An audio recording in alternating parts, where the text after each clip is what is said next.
Um relatório do COAF revelou neste sábado 5 como o ex-presidente Jair Bolsonaro distribuiu os 17,2 milhões de reais provenientes do chamado escândalo do Pix. Ao contrário do que poderia ser especulado, a ex-primeira-dama Michele Bolsonaro não foi a principal beneficiária da arrecadação do marido. Ao todo, Michele recebeu 10 transferências que totalizam R$56 mil, o equivalente a cerca de 3% da fortuna. A maior beneficiária do escândalo do Pix foi Lira Maria Marques Cavalcante, a síndica do condomínio Estância Quintas da Alvoradas, onde Eduardo Bolsonaro mora com a esposa e a filha em Brasília. Lira recebeu R$78 mil em 6 transferências bancárias. Já a casa lotérica Jonathan e Félix Limitada, localizada em Eldorado, no interior de São Paulo, recebeu R$14 mil.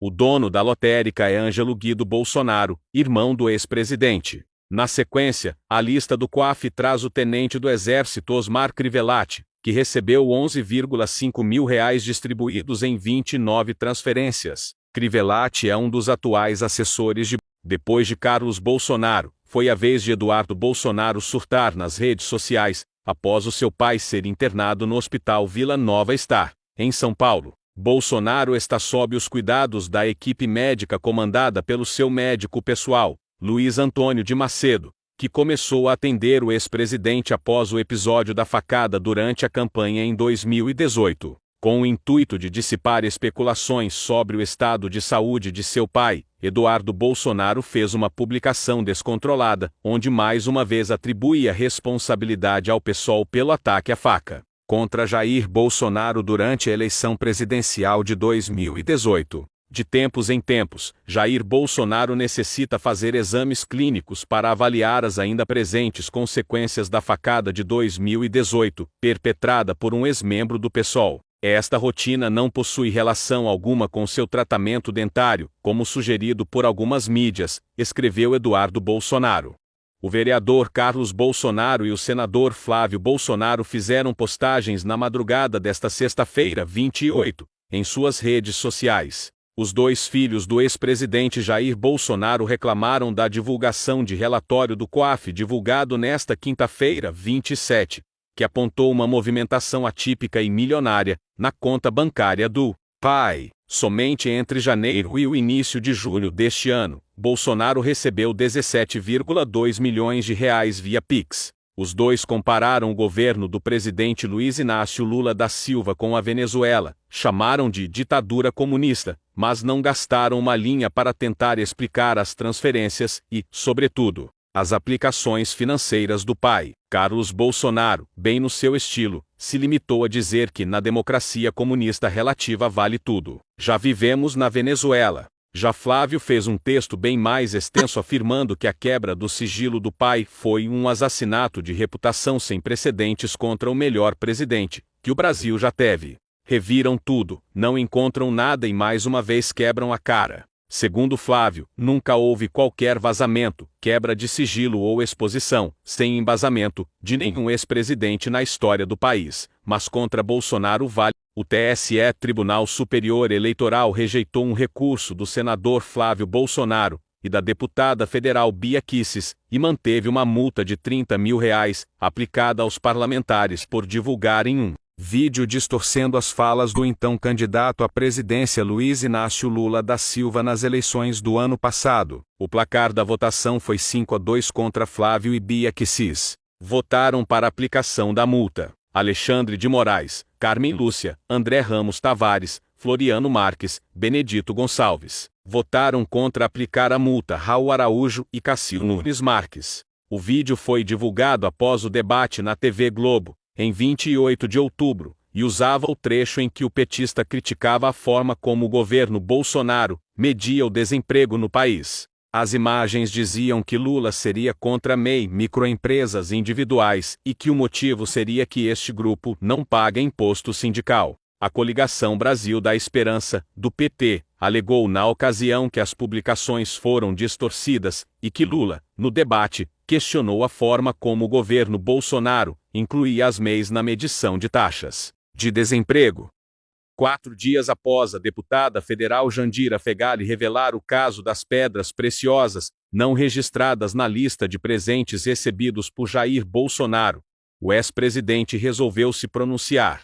Através das redes sociais, neste sábado 5, Bolsonaro publicou o print de uma reportagem do jornal Folha de São Paulo sobre o assunto e disse que foi caluniado por Jandira Fegali. Há poucos dias fui caluniado por uma deputada do PCdoB, na CPMI, como tendo recebido diamantes para financiar atos antidemocráticos. Só no Brasil uma comunista, muito bem nutrida, que nunca passou fome na vida, fala em defender a democracia. Depois de muitos ataques pela grande mídia contra a minha pessoa, a verdade apareceu, escreveu o ex-mandatário. A reportagem compartilhada por Bolsonaro contém uma entrevista com o advogado Josino Correia Júnior, morador de Teófilo Otoni, que afirma ter sido ele quem deu o envelope com as pedras para Bolsonaro. O apoiador do ex-presidente diz, contudo, que não se tratavam de pedras preciosas, mas sim semipreciosas. São pedras semipreciosas. Comprei na véspera da vinda dele à cidade.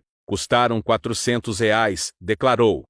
Em votação na manhã desta quarta-feira, 20, antes do tema ser analisado pelo Supremo Tribunal Federal, a Comissão de Constituição e Justiça, CCJ, do Senado, aprovou o relatório do senador Marcos Rogério, do PL de Rondônia, que dá parecer favorável ao projeto de lei 2903/2023, que estabelece um marco temporal para a demarcação de terras indígenas. A matéria já havia sido aprovada pela Comissão de Agricultura e Reforma Agrária em agosto, quando a relatora, senadora Soraya Tronic, rejeitou 10 emendas para a alteração do texto. No seu parecer, Marcos Rogério confirma o relatório da CEREA, fixando a data da promulgação da Constituição Federal, de 5 de outubro de 1988, como parâmetro de marco temporal para a verificação da existência da ocupação da terra pela comunidade indígena que solicita reconhecimento. O projeto agora será analisado pelo plenário do Senado.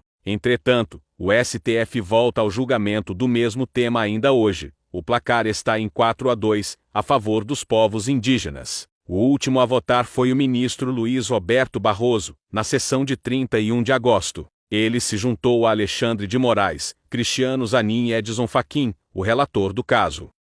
O discurso do presidente Luiz Inácio Lula da Silva nesta terça-feira, 19, na abertura da Assembleia Geral da ONU, em Nova York, o primeiro após seu retorno à chefia do Estado brasileiro. Assim como na imprensa estrangeira, os veículos de comunicação do Brasil repercutiram em sua maioria, de forma positiva, a participação do petista na sede das Nações Unidas. Falando como estadista, e tocando os pontos mais sensíveis do momento dramático enfrentado pelas nações de todo o planeta, Lula foi aplaudido 10 vezes, incluindo aí os gestos ocorridos em sua chegada ao púlpito e os de sua saída. No entanto, quem tem uma memória minimamente boa, vai se recordar que até pouco tempo atrás a coisa era bem diferente. Nos 4 anos em que esteve no poder, Jair Bolsonaro provocava calafrios de vergonha alheia quando a data da Assembleia Geral da ONU se aproximava. O radical de extrema-direita discursou nas 4 oportunidades, 3 delas presencialmente, e uma de forma remota, por conta das restrições da pandemia da Covid-19, mas em todas elas empreendeu mesmo tom vexatório e cretino, pilhas de mentiras, bravatas, provocações e um tom colérico, que só aumentava ainda mais a sua rejeição na comunidade internacional, que o tratava nessas ocasiões como um pária. O ex-vereador Camilo Cristófaro, cassado ontem em razão de falas racistas proferidas em maio do ano passado, disse que estava sendo executado. A declaração ocorreu enquanto o político fazia a sua defesa na Câmara Municipal de São Paulo. Na alegação, o político afirmou que nunca foi chamado de racista nos locais em que frequenta na cidade de São Paulo. Apesar das alegações, ele teve o mandato cassado por 47 votos a favor, 5 abstenções e nenhum contra. Quem assumirá a vaga é o Dr. Adriano Santos. Durante a declaração houve gritos de outras pessoas que acompanharam a sessão. Em sua fala, Cristófaro afirmou que conhece Milton Leite, atual presidente da Casa, há 20 anos, e que todos os vereadores antigos chamavam Leite de negão enquanto ele se recusava a chamá-lo deste modo. O político ainda afirmou que não tem medo de ninguém, apenas de Deus, e não irá se calar. A defesa de Cristófaro afirmou que a fala dele não foi racista por não ter objetivo de ofender.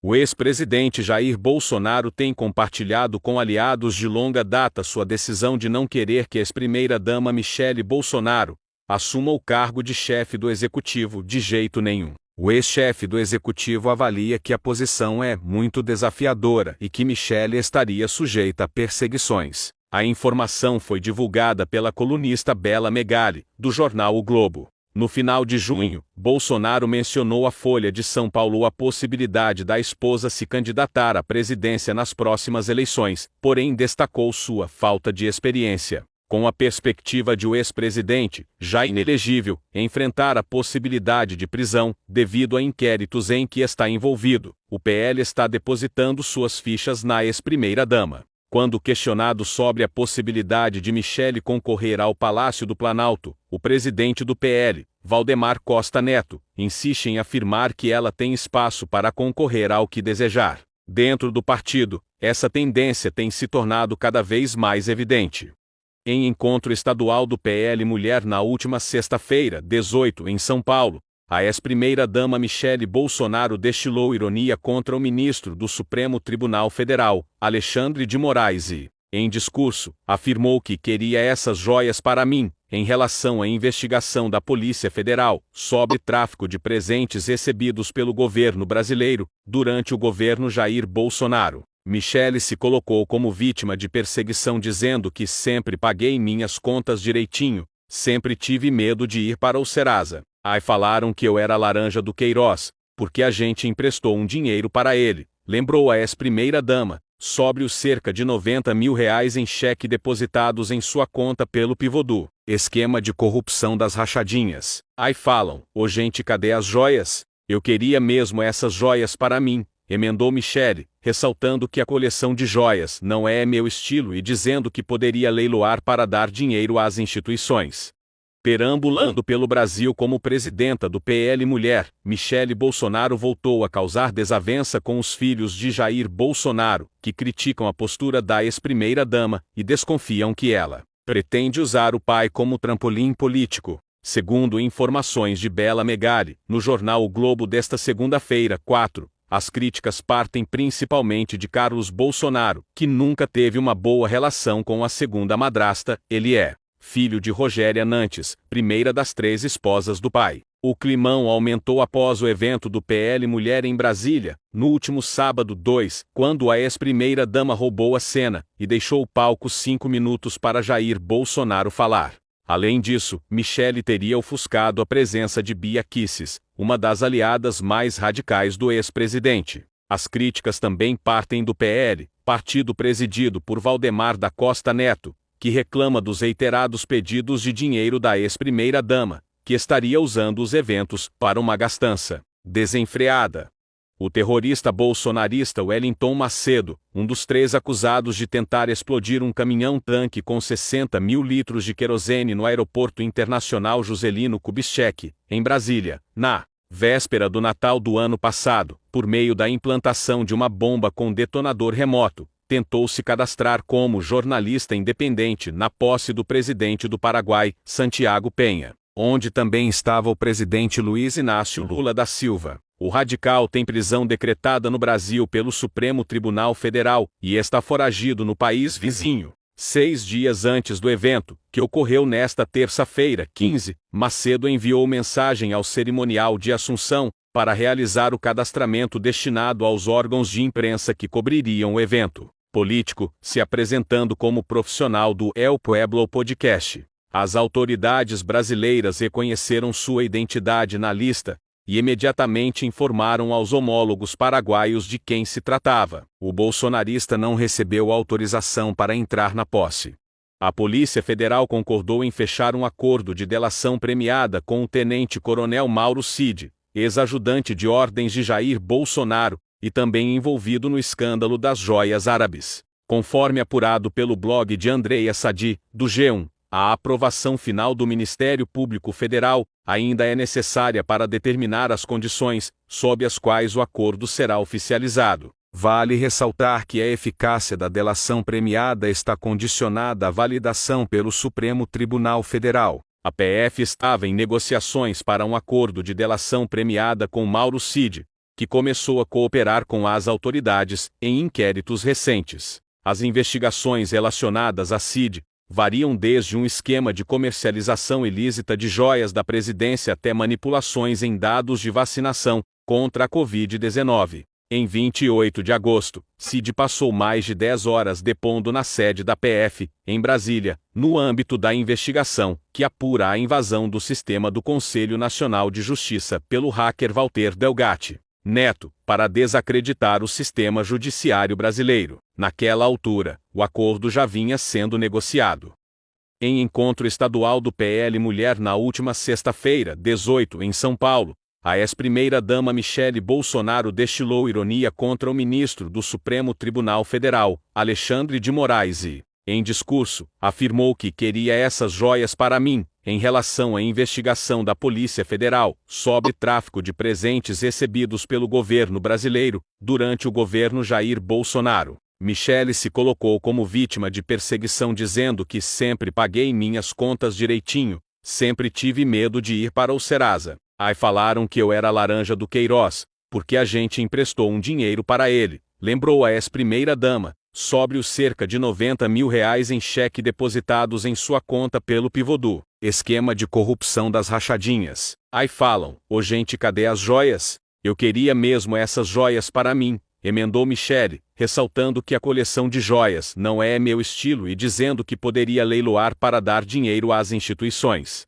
Perambulando pelo Brasil como presidenta do PL Mulher, Michele Bolsonaro voltou a causar desavença com os filhos de Jair Bolsonaro, que criticam a postura da ex-primeira-dama e desconfiam que ela pretende usar o pai como trampolim político. Segundo informações de Bela Megali, no jornal O Globo desta segunda-feira, 4, as críticas partem principalmente de Carlos Bolsonaro, que nunca teve uma boa relação com a segunda madrasta, ele é filho de Rogéria Nantes, primeira das 3 esposas do pai. O climão aumentou após o evento do PL Mulher em Brasília, no último sábado 2, quando a ex-primeira-dama roubou a cena e deixou o palco 5 minutos para Jair Bolsonaro falar.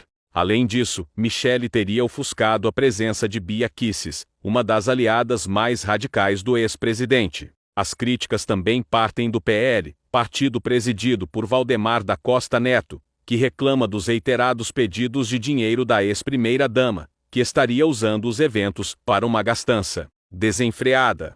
O terrorista bolsonarista Wellington Macedo, um dos 3 acusados de tentar explodir um caminhão-tanque com 60 mil litros de querosene no Aeroporto Internacional Juscelino Kubitschek, em Brasília, na véspera do Natal do ano passado, por meio da implantação de uma bomba com detonador remoto, tentou se cadastrar como jornalista independente na posse do presidente do Paraguai, Santiago Penha, onde também estava o presidente Luiz Inácio Lula da Silva. O radical tem prisão decretada no Brasil pelo Supremo Tribunal Federal e está foragido no país vizinho. 6 dias antes do evento, que ocorreu nesta terça-feira, 15, Macedo enviou mensagem ao cerimonial de Assunção para realizar o cadastramento destinado aos órgãos de imprensa que cobririam o evento. Político, se apresentando como profissional do El Pueblo Podcast. As autoridades brasileiras reconheceram sua identidade na lista e imediatamente informaram aos homólogos paraguaios de quem se tratava. O bolsonarista não recebeu autorização para entrar na posse.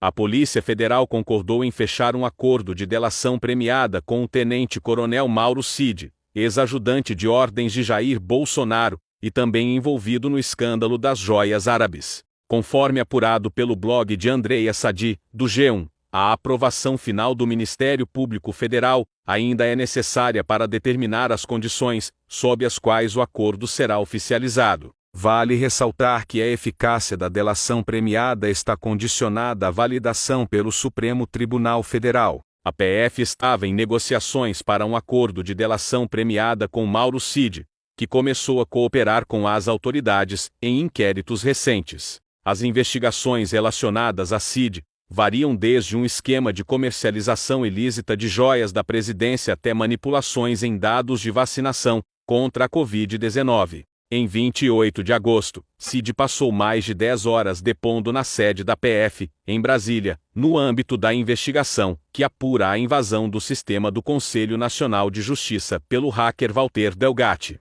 Neto, para desacreditar o sistema judiciário brasileiro. Naquela altura, o acordo já vinha sendo negociado. Essa é a pergunta que eu faço para todos vocês que estão me assistindo. Esse cara quem é? Ele é o Michael Jackson? Esse homem, ele é que o Elvis Presley. Ele é a encarnação de quem? É a encarnação de quem esse homem? Ele é um alienígena. Da onde veio esse ser? Por que eu estou falando isso?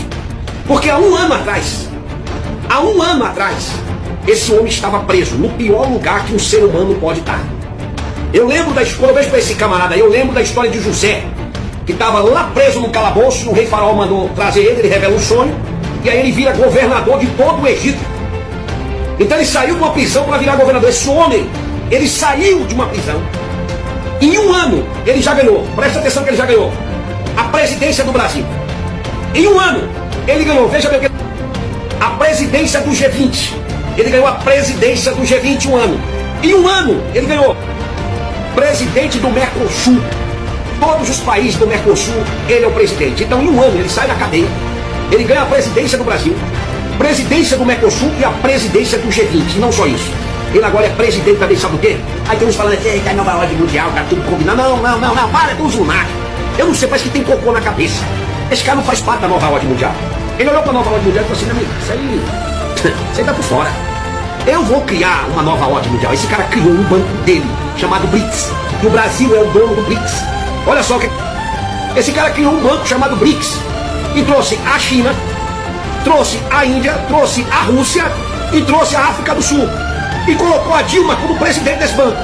Ele fez a Dilma ser presidente do Brasil 2 vezes. Ele ganhou 3 presidências como presidente do Brasil. Fez a Dilma ser 2 vezes e agora colocou a Dilma para ser presidente do banco. Que vai, simplesmente, presta atenção, meu amigo. O dinheiro desses caras, tudo aqui, desses países aqui, quem vai administrar essa mulher aqui é o Lula que vai administrar. Então não tem o homem mais poderoso do mundo. Quem é o nome do cara? Bill Gates, Elon Musk, quem? Aqueles caras da nova ordem mundial? Não. O cara mais poderoso do mundo, hoje, o cara mais poderoso, aquele que vai chamar aquele ex-presidente dos Estados Unidos, o Trump, aquele é um bosta, aquele é um favelado perto do Lula. Tem muita gente, alguns deputados aqui que não gostam de mim, excelente, agora quer me levar para o Conselho de Ética, leva. Quer denunciar no Ministério Público, denuncia. Eu não me intimido com quem quer que seja. Agora, eu não vou aceitar aqui nesse plenário dessa casa mentira de que a inflação estava maior do que estava antes, de que o preço dos alimentos está mais caro do que estava antes, de que o presidente Lula anda vagabundando pelo mundo, que é isso que foi dito aqui. Agora eu perguntava aqui para o deputado líder do governo. O governo está satisfeito de ter um vice-líder que todo dia ataca o presidente da República aqui? Eu dizia há pouco aqui para a deputada Jaqueline, quando o Lula estava preso, eu coloquei o nome de Chico Vigilante Lula da Silva no meu nome. Quando o Lula ganhou a presidência, eu retirei, porque ele não precisa mais do meu apoio. Agora, caluniar da maneira que o Lula foi caluniado aqui, toda vez que o cidadão aí caluniar, eu vou subir à tribuna e dizer que ele está mentindo. E tem mais, presidente. Vou ler aqui, tecnicamente, o que é caluniar. Caluniar é dizer de forma mentirosa que alguém cometeu crime. Para a ocorrência do crime de calúnia, é essencial que haja atribuição falsa de crime. Exemplo, dizer que o fulano furtou o dinheiro do caixa, sabendo que não foi ele, ou que o dinheiro não foi furtado. Portanto, não cometi crime nenhum. E o senhor bombeiro aí, se quiser também, entra junto com ele.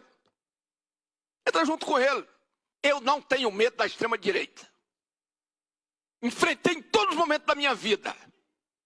E vou continuar enfrentando. Se alguém acha que vai intimidar esse deputado, não vai. Ninguém me intimida. Até porque eu faço tudo dentro das normas para não ser intimidado. Tanto que eu falei foi frente as mentiras que foram proferidas aqui com relação ao presidente Lula. Um fato concreto e objetivo. Mentiu com relação ao presidente Lula. Portanto, se mentiu, tem a resposta exemplar. Se continuar mentindo, continuará tendo a resposta.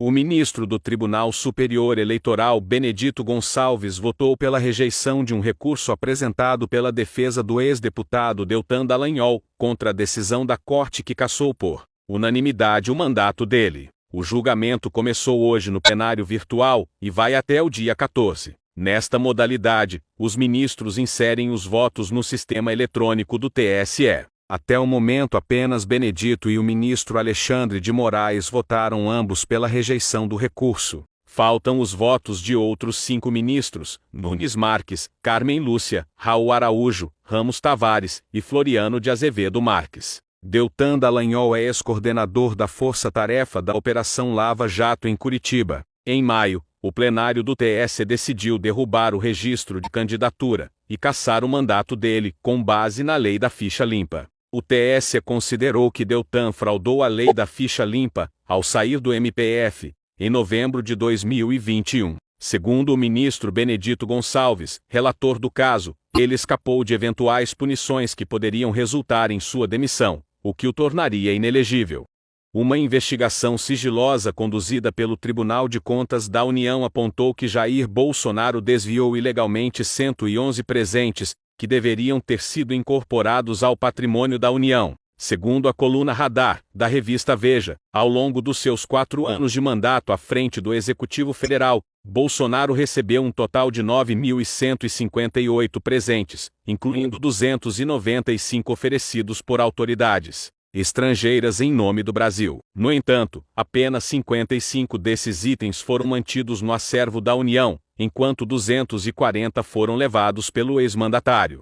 Nessa lista de 240 presentes de chefes de Estado que Bolsonaro levou para casa, pelo menos 17 eram de elevado valor comercial e muitos, os tais 111 objetos, sem natureza personalíssima, eram claramente de caráter público, aponta a reportagem. A investigação do TCU também destaca que algumas peças desviadas por Bolsonaro nem chegaram a ser catalogadas. Foi constatado que há presentes recebidos pelo ex-presidente que não foram registrados, diz um trecho do relatório do TCU. Ricardo Capelli, secretário executivo do Ministério da Justiça e Segurança Pública, não deixou barato as críticas feitas pelo senador Sérgio Moro sobre o desfile de 7 de setembro. O ex-interventor federal da Secretaria de Segurança Pública do Distrito Federal, depois da tentativa de golpe de 8 de janeiro, respondeu aos comentários negativos do ex-juiz da Operação Lava Jato sobre o primeiro dia da independência do governo Lula III. Moro escreveu que o evento foi reflexo do baixo entusiasmo gerado pelo governo na população brasileira e destacou a necessidade de retomar uma luta pacífica pela independência. Capelli rebateu a postagem do parlamentar paranaense e afirmou que, em breve, o Brasil pode dar um passo rumo à independência plena, retirando da vida pública todos aqueles que sabotaram a pátria e permitiram a ascensão do fascismo, além de destruir empresas e milhares de empregos. Ele também mencionou a Operação Condor II, que será desmascarada. A Associação Nacional dos Procuradores da República e a Associação dos Juízes Federais do Brasil planejam apelar da decisão do ministro Dias Toffoli, do Supremo Tribunal Federal, que anulou as provas do acordo de leniência da Odebrecht e criticou a prisão do ex-presidente Luiz Inácio Lula da Silva na Lava Jato, chamando-a de um dos maiores erros judiciários da história e armação. O recurso deve ser apresentado no início da próxima semana. A informação é do blog do Fausto Macedo, do Estadão. Com a atuação das principais entidades das duas categorias, a decisão de Toffoli, emitida nesta quarta-feira, 6, provavelmente será analisada pela segunda turma do STF. O colegiado é composto pelos ministros Cássio Nunes Marques, André Mendonça, Edson Fachin, Gilmar Mendes e Dias Toffoli. Isso ocorre porque o despacho foi emitido como parte de uma reclamação. Esse tipo de ação pode resultar em uma decisão de mérito definitiva, como a proferida por Toffoli. Nesses casos, não é necessário que a decisão monocrática seja referendada, mas se houver um recurso, o caso é enviado ao colegiado.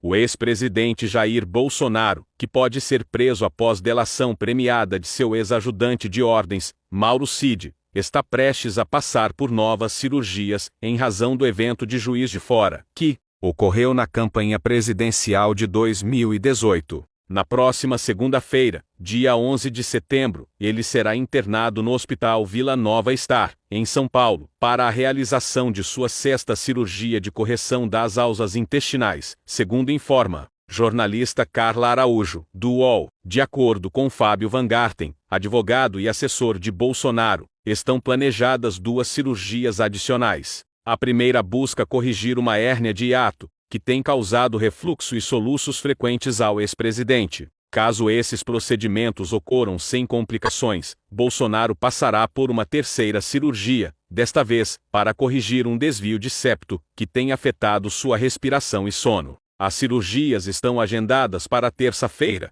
dia 12 de setembro, embora ainda não haja uma estimativa precisa do tempo necessário para sua recuperação, ou a data em que poderá receber alta médica. Bolsonaristas tateiam no escuro em busca dos temas que estarão na delação premiada cada vez mais próxima do tenente-coronel Mauro Cid, mas em público simulam que não há preocupação. Já nos bastidores, o ex-presidente, o inelegível Jair Bolsonaro, e seus assessores mais próximos tentam descobrir o que o ex-ajudante de ordens está disposto a contar para a Polícia Federal. De acordo com informações divulgadas nesta quinta-feira, 7, a PF aceitou um acordo de delação com o ex-ajudante de ordens de Bolsonaro. A defesa do militar também entregou ao Supremo Tribunal Federal um termo de intenção de fazer um acordo de delação premiada. Ainda não foram revelados os temas sobre os quais Cid estaria disposto a falar. O militar é investigado em relação a uma série de assuntos, incluindo os casos das joias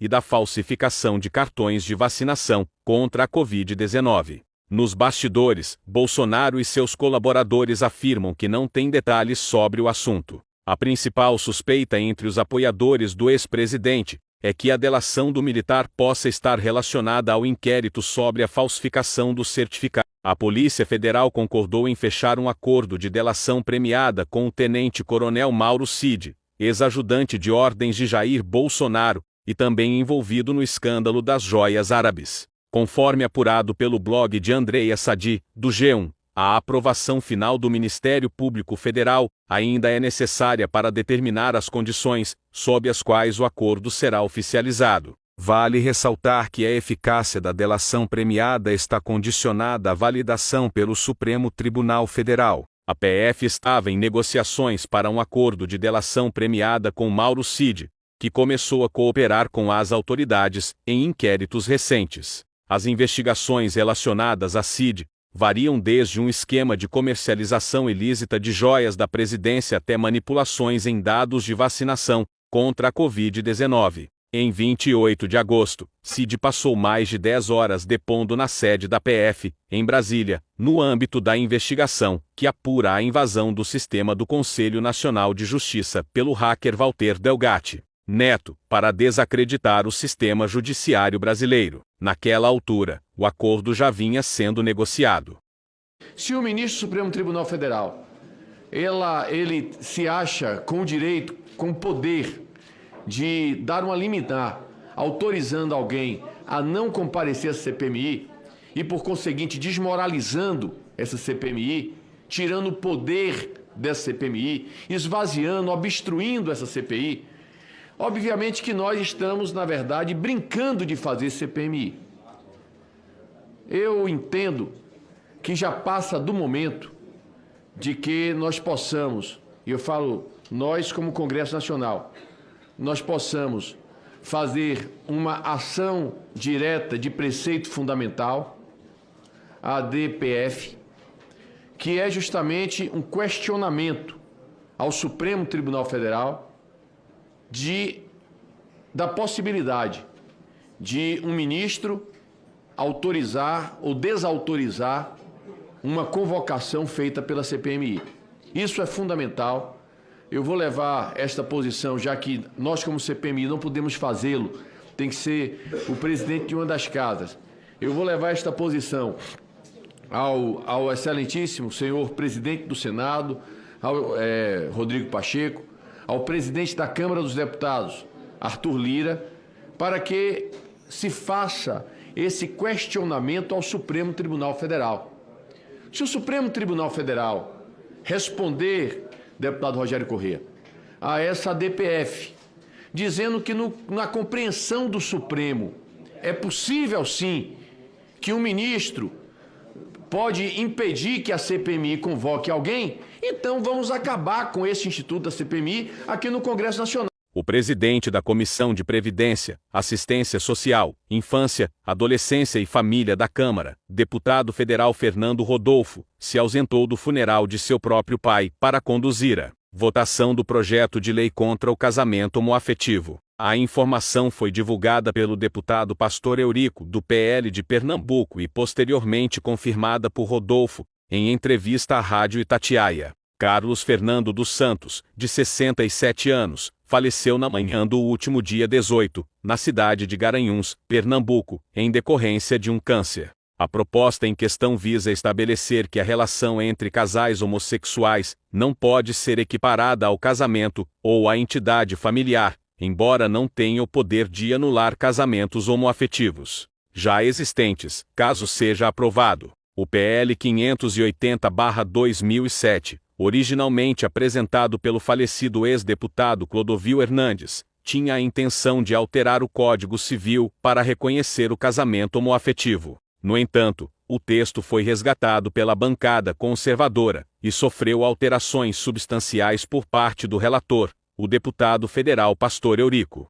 O Instituto Brasileiro do Meio Ambiente IBAMA reverteu a anulação do processo de multa de R$10 mil aplicada ao ex-presidente Jair Bolsonaro por pesca ilegal em uma estação ecológica em 2012, quando ele ainda era deputado federal. Nas redes sociais, Bolsonaro contestou a multa afirmando que não estava presente na estação ecológica de Tamoios, localizada em Angra dos Reis, no dia em que recebeu a infração. Continua a perseguição, protestou o ex-presidente em uma publicação no Twitter, com letras em caixa alta. Em tópicos, e em terceira pessoa, ele escreveu que o IBAMA desconsiderou que Bolsonaro teve seu inquérito arquivado pela segunda turma do STF, e prosseguiu: Bolsonaro foi autuado no dia 6 de março de 2012 às 11, às 13h07 do mesmo dia, comprovou seu embarque para Brasília no aeroporto Santos Dumont. No entanto, o IBAMA apresentou uma foto que mostra Bolsonaro a bordo de um barco na área, segurando uma vara de pesca, como evidência da infração.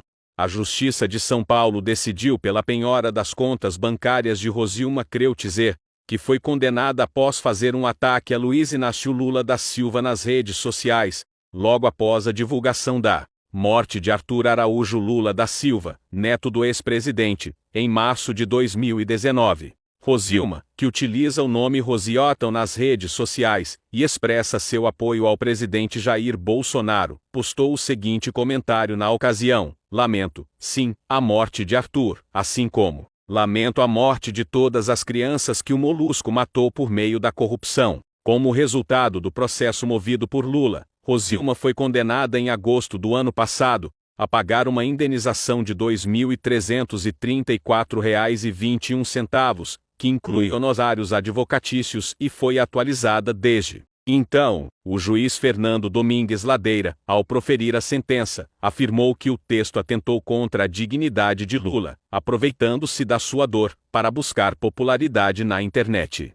O advogado e assessor de Jair Bolsonaro, Fábio Van Garten, divulgou uma nota, nesta sexta-feira, 11, para se defender diante da citação de seu nome na investigação da Polícia Federal, que culminou na operação contra militares próximos a Jair Bolsonaro, que encamparam um esquema de subtração e venda de joias e artigos de luxo recebidos em viagens oficiais e que deveriam ser incorporados ao patrimônio do Estado brasileiro. De forma surpreendente, no entanto, Van Garten não negou o esquema criminoso e sequer defendeu seu chefe, Jair Bolsonaro, ou os militares citados. O assessor apenas tentou se livrar do caso, afirmando que desconhecia tais ações. No relatório da PF sobre as investigações, é exposta uma conversa entre Van Garten e o tenente-coronel Mauro Cid, ex-ajudante de ordens de Jair Bolsonaro, e que está preso, em que o assessor sugere se antecipar a decisão do Tribunal de Contas da União, que ordenou a devolução de um conjunto de joias entregues à comitiva brasileira, em viagem oficial do ex-presidente, à Arábia Saudita. O ex-presidente do Supremo Tribunal Federal, Joaquim Barbosa, relator do processo do Mensalão, reagiu a uma entrevista de teor golpista concedida pelo senador Hamilton Mourão, ex-vice-presidente da República, ao jornal Estado de São Paulo. Mourão diz que Lula quer alimentar crise com o exército ao demitir comandante, é o título da reportagem. Barbosa, a quem se atribui o início do movimento de criminalização da política, afirmou, no Twitter.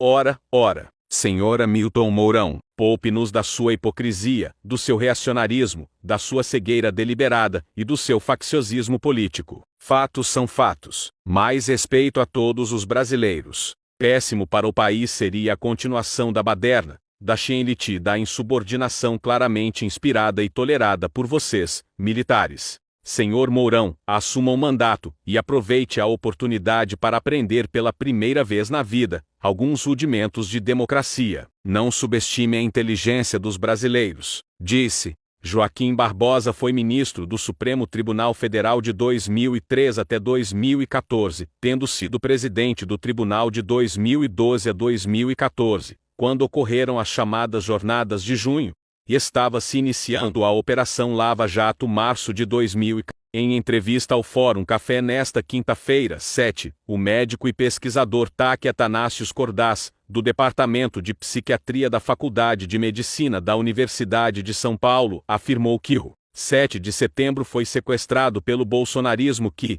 a exemplo de regimes fascistas, tem um apego a um passado mítico. Os bolsonaristas sequestraram o 7 de setembro, a camisa da seleção brasileira, a pátria de chuteiras, a bandeira, o hino nacional. E qualquer regime fascista tem um apego pelo passado mítico, um passado heróico, que fascina. Dentro dessas cabeças interessa propagandear que tivemos um passado heróico, de gente que lutava pela independência. Aliás, independência daqui a pouco vira neoliberalismo. É algo que se vê em regimes fascistas anteriores. Mussolini glorificava o passado romano. Só que é um retorno a um tempo mítico de um tempo que era melhor que o nosso. Só que é tão mítico. Se vocês forem ver o quadro do Pedro Américo, Independência ou Morte, ele é tão mítico que cercando Dom Pedro I tem os dragões da independência, que nem existiam nessa época, explicou Cordaz. O ex-procurador da Lava Jato e deputado cassado Deltan Dallagnol se mostrou insatisfeito com a decisão do ministro Dias Toffoli, que suspendeu o processo que declarou o ex-juiz da Lava Jato Eduardo Apio suspeito. Deltan questionou se ainda existe justiça no Brasil. Vemos agora a competência universal do ministro Toffoli para anular a Lava Jato, disse, em vídeo publicado nas redes sociais. É inacreditável. Depois da enxurrada de críticas contra a decisão da Odebrecht, o ministro Dias Toffoli dobrou a aposta. Não há limites para o que um ministro do Supremo pode fazer no Brasil. Eles se colocam acima da lei. Eles são supremos, finalizou. Em sua decisão, o ministro do STF afirmou que a declaração de suspeição pelo TRF4 tinha sido ilegalmente exarada. Com isso, Toffoli suspendeu tanto o procedimento administrativo disciplinar quanto a declaração de suspeição de Apio. Para Toffoli, não há como analisar o caso separadamente de tudo o que se passou na 13ª Vara Federal Criminal de Curitiba. Ele propôs que se aguarde a avaliação do CNJ sobre a Operação Lava Jato, para voltar a analisar o processo disciplinar contra o juiz.